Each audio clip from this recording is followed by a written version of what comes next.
Bien. Alors, regardez s'il vous plaît.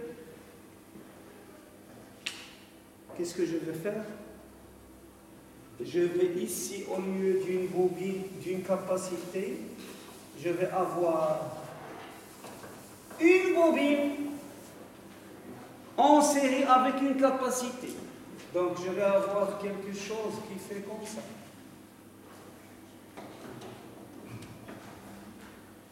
LC. Donc, ici, je vais avoir VL et ici, je vais avoir VC.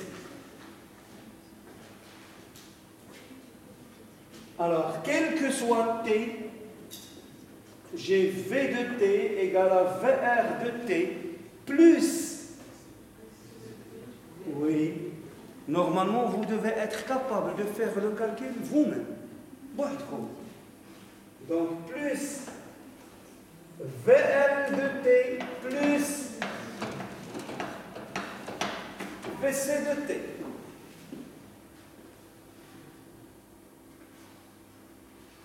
V de T, c'est V max cos oméga T, c'est l'excitation. I de T, c'est I max cos oméga T moins phi, c'est la réponse. Donc la méthode complexe, V de T, c'est V max exponentielle J oméga T, ça ne change pas. I de T, c'est I max exponentielle J oméga T exponentielle moins J phi, ça ne change pas. VR de T, c'est R I max exponentielle J oméga T exponentielle moins J phi. Ça ne change pas. VC de T, regardez.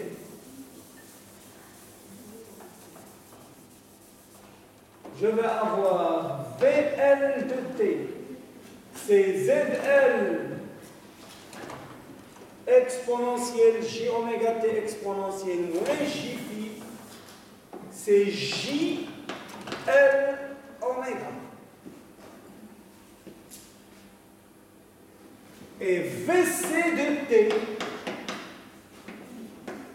c'est ZC exponentielle J oméga T exponentielle moins J phi, c'est moins J sur C oméga I max exponentielle J oméga T exponentielle moins J phi.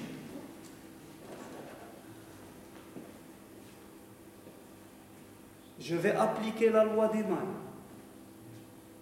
Alors, qu'est-ce qu'il me dit la loi des mailles? Ça est égal. Ça, VR, plus ça, plus cette dernière expression.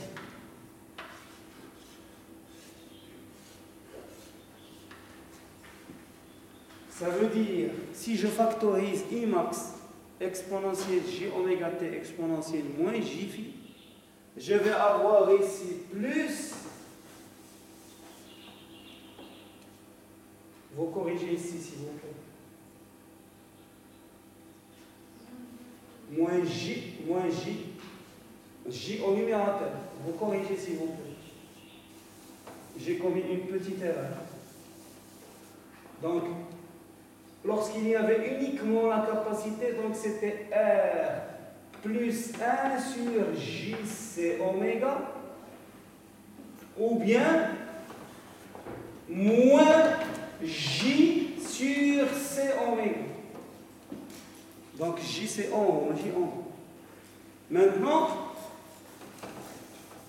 je vais factoriser I max exponentielle J oméga T exponentielle moins J phi. Regardez ce que ça va me donner. Plus J facteur de L oméga moins 1 sur C oméga.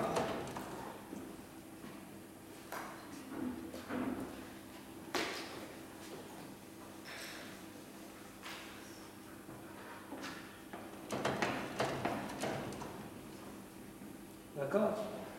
Ça veut dire plus J L oméga moins 1 sur C oméga.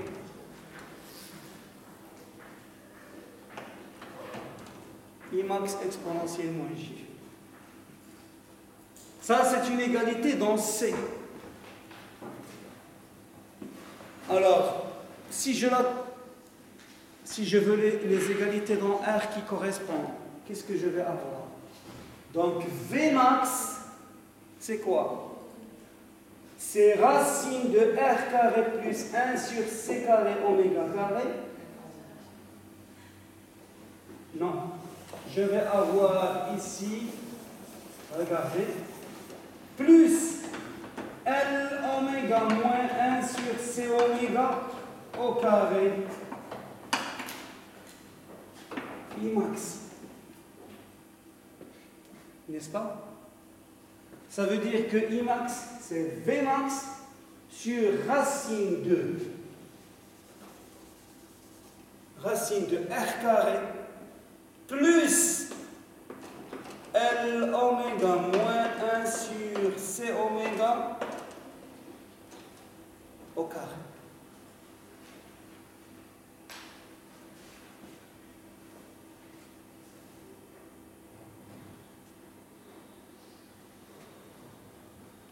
Regardez maintenant, s'il vous plaît, l'argument.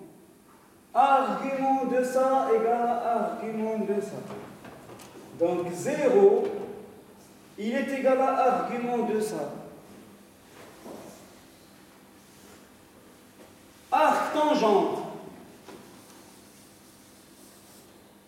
de L oméga moins 1 sur C oméga sur R moins phi. Ça veut dire que phi, il est égal à quoi? Oui, parlez. Phi, c'est arc tangente L oméga moins 1 sur C oméga sur R. Alors, lorsque j'avais la capacité avec la résistance, j'ai dit que le courant est en avance par rapport à V. Lorsque j'avais la bobine avec la résistance, j'ai dit que le courant est en retard. Et maintenant,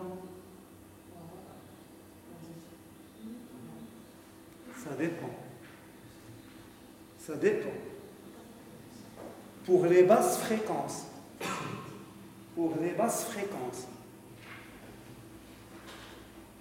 L oméga plus petit que 1 sur C oméga, lorsque oméga tend vers 0.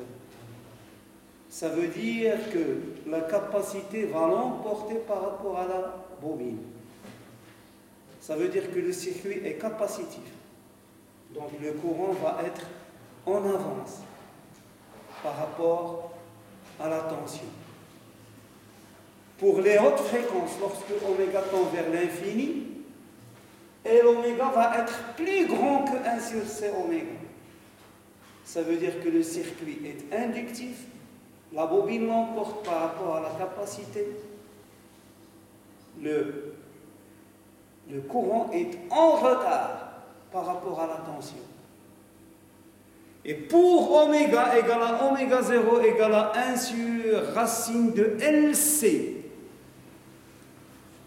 j'ai L oméga égale à 1 sur C oméga. Qui est-ce qui l'emporte? Je vous le règle. Il y a match nul entre la bobine et la capacité. C'est la résistance qui l'emporte. Il n'y a ni avance de I, ni retard de I. I et V sont en phase. Il n'y a pas de déphasage entre les deux. Et le système, il est résistif. Il n'est ni inductif, ni capacitif. Donc il me reste juste 5 minutes pour finir avec la méthode.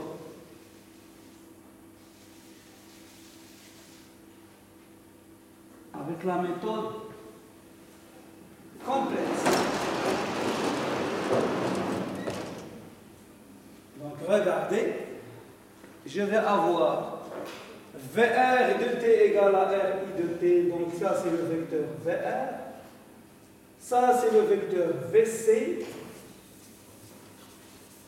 Et le vecteur VL, je l'ai déjà exprimé, je vais avoir VL de t, c'est un vecteur VL dans le module, c'est L oméga Imax, et dans l'argument c'est plus pi sur 2.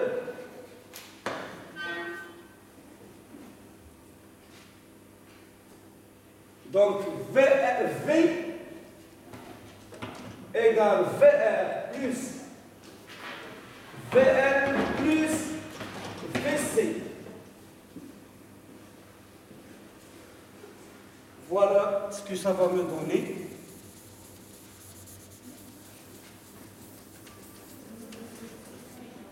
Donc je vais avoir le vecteur VR, ça c'est le vecteur VR, plus VL. VL, il pointe vers le haut.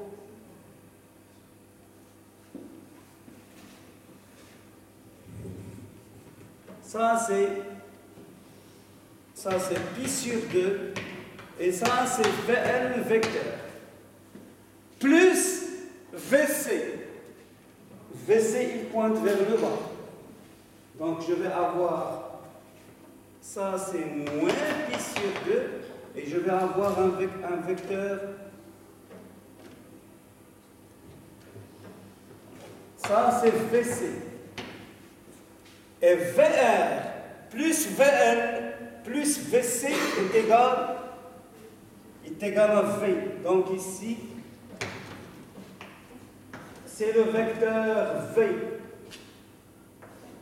Donc le module c'est Vmax. Et l'argument, c'est phi. Alors, lorsque vous appliquez Pythagore, qu'est-ce qu'il vous donne Pythagore?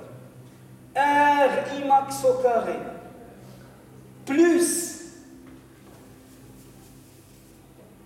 L carré oméga carré Imax au carré moins plus Imax au carré sur C carré oméga carré, moins Imax égale à Vmax au carré. Donc ceci implique que Imax au carré, c'est quoi? C'est Vmax carré divisé par R carré plus L carré oméga carré moins 1 sur C carré oméga carré.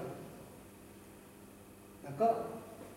Ça veut dire que Imax, c'est Vmax sur racine de R carré plus L oméga moins 1 sur C oméga, le tout au carré.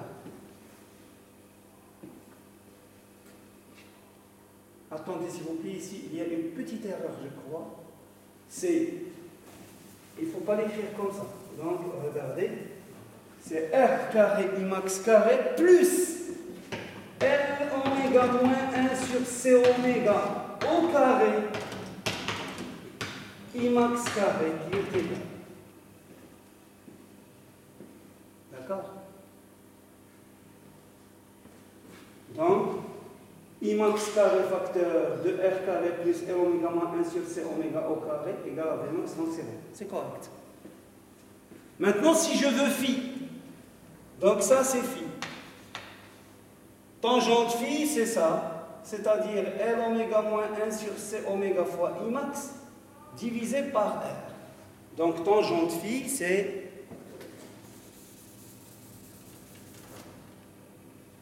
L oméga moins 1 sur C oméga sur R. Donc nous avons fini avec le montage RLC. Il reste une discussion très importante sur quel composant l'emporte par rapport aux autres. On la fera la semaine prochaine, Inch'Allah.